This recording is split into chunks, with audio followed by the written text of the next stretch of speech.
I svima ljudi, ja ću vam danas objasniti, pokazati jedan trik. Sam da vrsti kameru.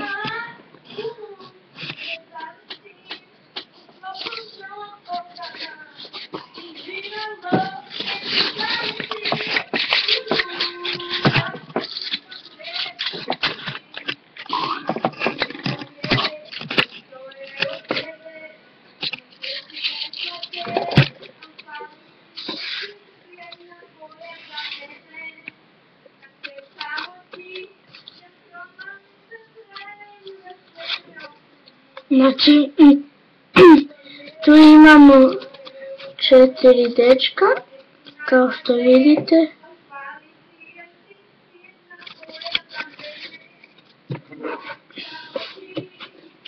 I dogovorili su se da će oni ići u banku.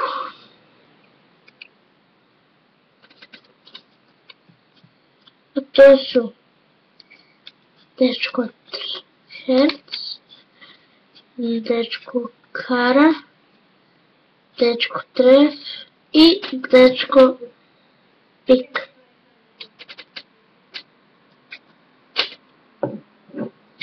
Koji će ih čekati na krovu. I sada svako ide na jedan kat. Drugi.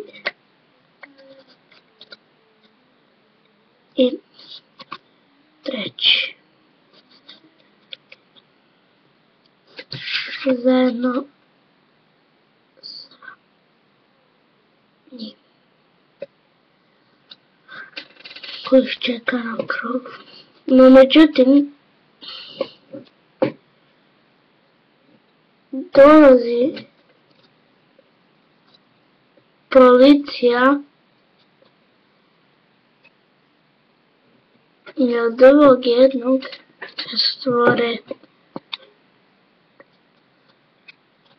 se stvore sva 4.